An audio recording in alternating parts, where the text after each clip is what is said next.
what makes Vipassana very interesting for me is in the Vipassana you are not looking for any kind of a satori or enlightenment kind of experience. After that experience you are done. It's not like that. Vipassana is more like a path. You start from wherever you are, and it is coming from Buddha, and the Buddha's diagnosis is kind of life is suffering. So whatever problem, whatever layer we are, like however we see the life, there is going to be some problems that we are facing, right? And the Vipassana start from there. If I am, for example, if I am currently my interest is only so much that currently my problems are that I'm having some difficulties in my relationship, I'm having some problems in my work, my health. If this is my this is the problem I'm facing, Vipassana will help there, and then it gradually takes you down. It gradually takes you more subtler, from gross to subtle, right? So that's the kind of path it is. Start from the most gross layer, and then you go more subtle, subtle, subtle, subtle, subtle as you walk further, further, further on the path, right? Although it doesn't look like the practice seems like you're just observing the sensation, but the effect of the practice is like you're walking on a path.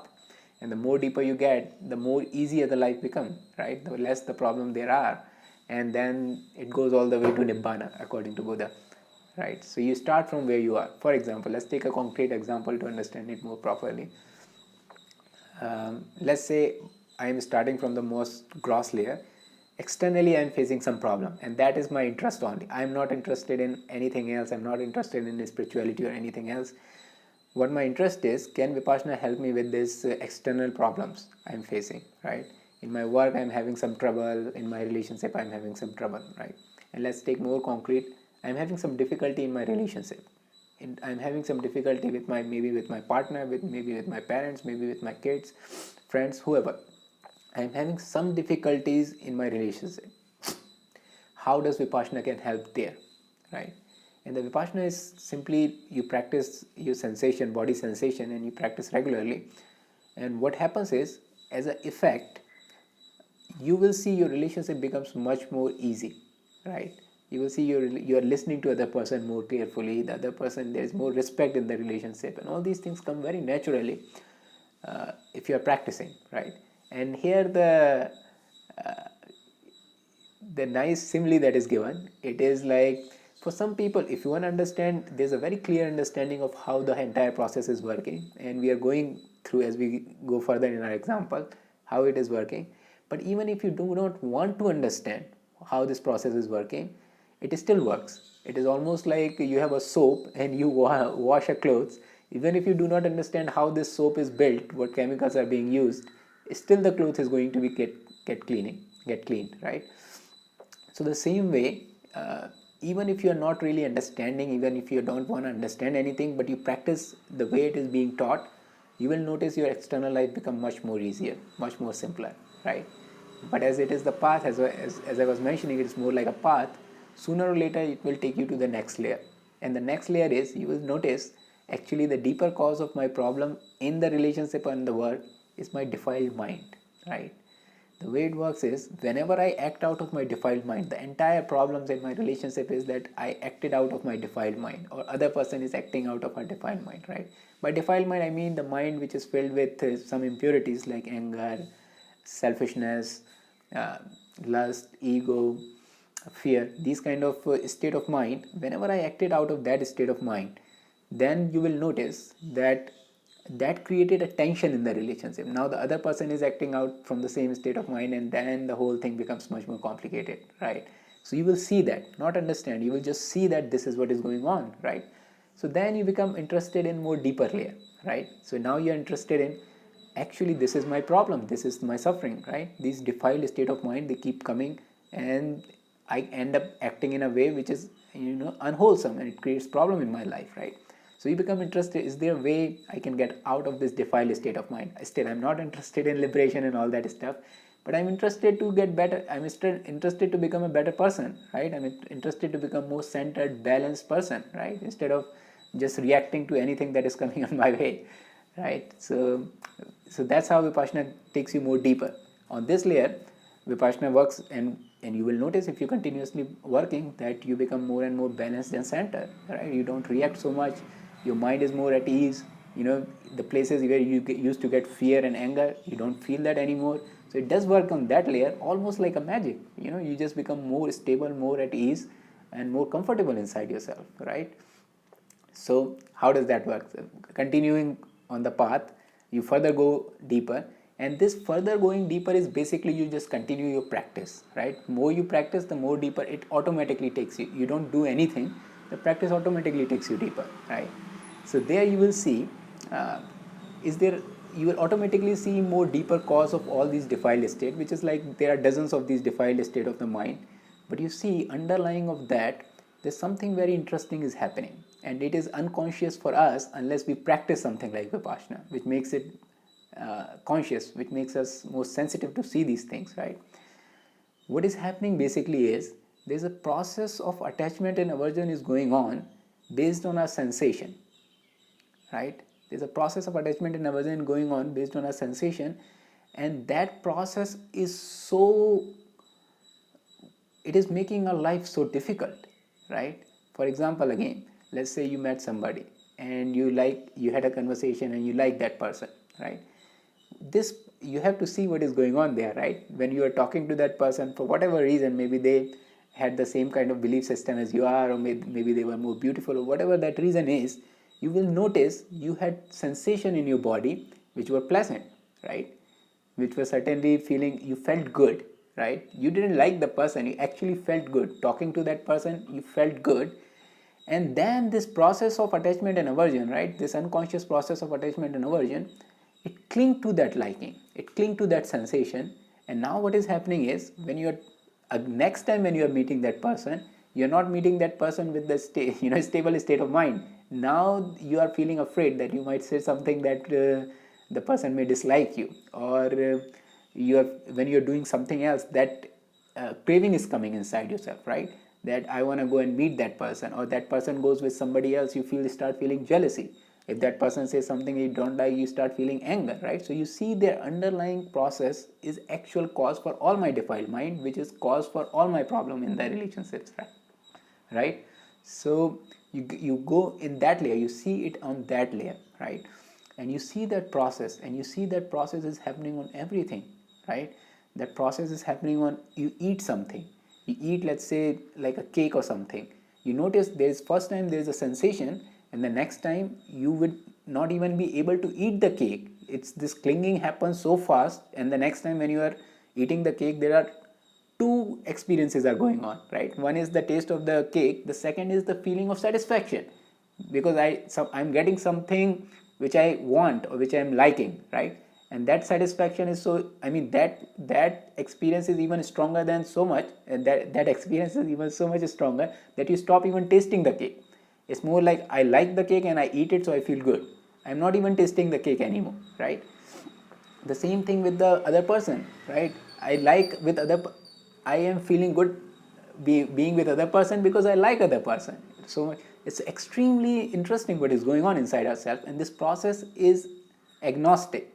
I think I'm not making it much more complicated, in the sense that your liking of cake and your liking of person is exactly same, because it is happening based on your sensation. What you are doing is you are liking certain sensation unconsciously, right? You cannot work on this intellectually. What will happen is I don't want to eat cake anymore, right? The people do this, I don't want to eat cake anymore. What is happening is basically you're getting to attach to the idea of not eating the cake, right? The process is continuing, the process continues, and it keep attaching to different things, and you will notice there are thousands and thousands of attachments going on inside ourselves, right? That's why when they make you sit first time in the Vipassana meditation center, it is very difficult to meditate, right? Because there's so much restlessness inside ourselves, because there are so much attachments inside ourselves, right? Meaningless attachment to so many meaningless things, right? So that makes our internal life very difficult. And when you see that process, you understand what Buddha was saying about life is suffering. Why Buddha was saying this process of clinging and craving is suffering. It is creating your life. It brings nothing, no kind of value, and it makes your life extremely difficult, right? And it is happening by itself. You are not doing it, it is happening by itself, right? So Vipassana takes you to that layer, and that is why Vipassana works with the sensation, and that is why working with sensations in your body, by sensation means just the feelings of different part of the body, is so deep as compared to watching your thoughts, or reading books or anything like that. It is extremely deep because it is working on the very process of attachment and aversion, right? And as you get out of that, as you start to watch it, as you become aware of it, as you get out of it, it becomes so easy. Yeah, life becomes so easy. You're not so much suffering with the life, or fighting with the life, or trying with the life to make it like this way, make it like that way. You just become at ease. You become much more at ease, right? So that continues. So you continue on the path, and this is how it is taking from gross to subtle and subtle and subtle, and make you aware of the things which you are not aware in the beginning. And you go more subtle, and you see why there's so much clinging and grasping. What is happening here, right?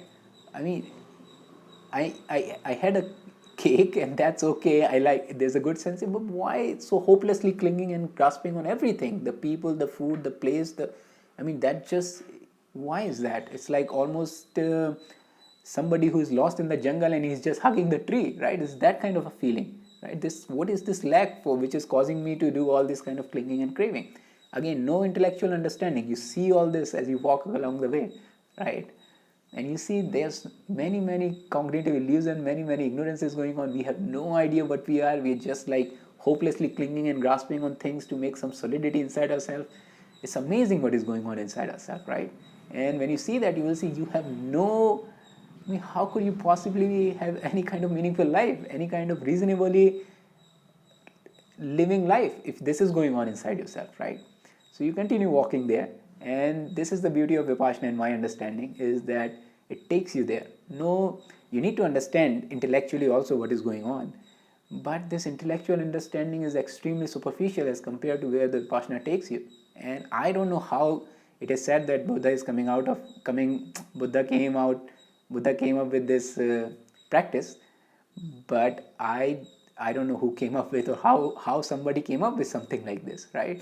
That you observe your sensation, it will take you deep inside yourself. It will make you aware about things which is currently you are just not aware about, right?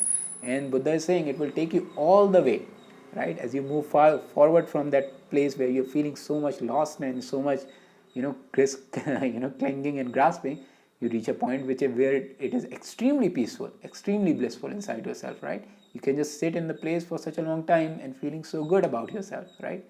In the beginning we started, if I make you sit for 1 hour, take away all your mobiles and everything, you will know what is suffering is, right? And at that level and that layer of penetration, you just want to sit, that is the most beautiful experience you have, right?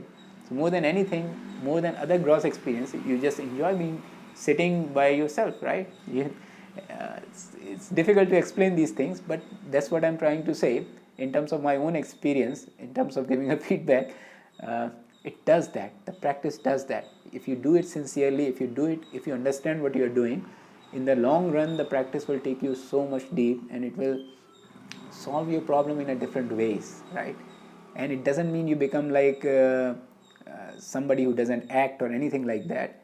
No, it actually makes you much more active, right? Now you're acting, but you're not really so much suffering in that action, right? You need to take care of your relationship, your work, and your health, and your projects and other things that you're doing, that you are interested in, right? But the suffering goes away, and it continues taking you deeper, and you become interested in some other kind of journey, right? And nothing esoteric here. It's just like you just want to explore more and more aspect of yourself. What else is there, right? And Buddha just takes you deeper and deeper. The Vipassana takes you just deeper and deeper, until you reach the point of Nibbana, according to Buddha, which is like there's nothing after that kind of a feeling, which I have no experience myself, but you can see it can take you much more deeper inside yourself. Yeah.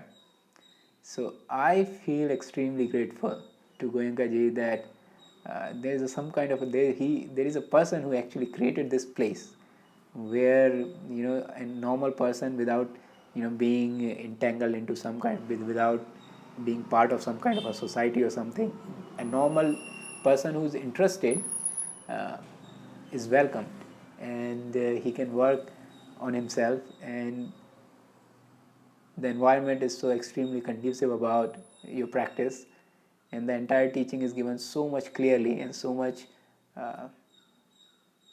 purely, and there is And if you don't, and still it is a donation based system. Even for 45 days they don't charge anything. You donate whatever your financial status is, although that center is running on the donation basis only. So as long as the people are donating, so long the center will continue running.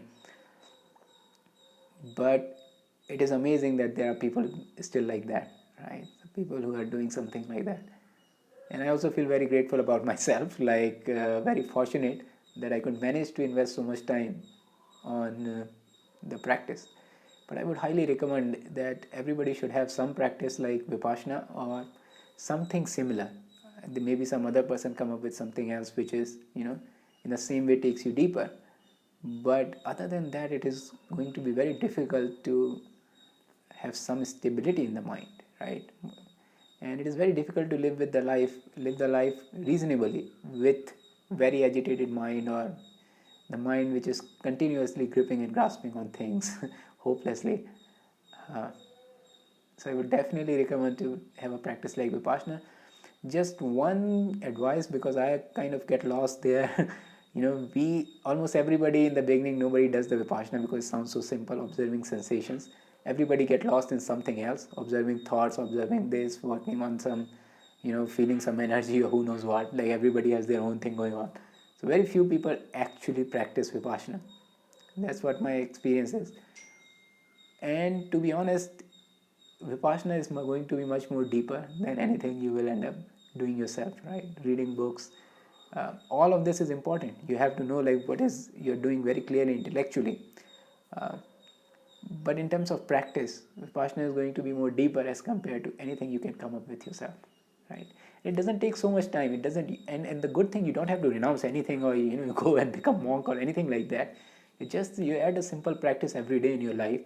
If it works for you, maybe 20 minutes. If you're more in the place where you want to really go inside yourself, maybe 1 hour per day, who knows.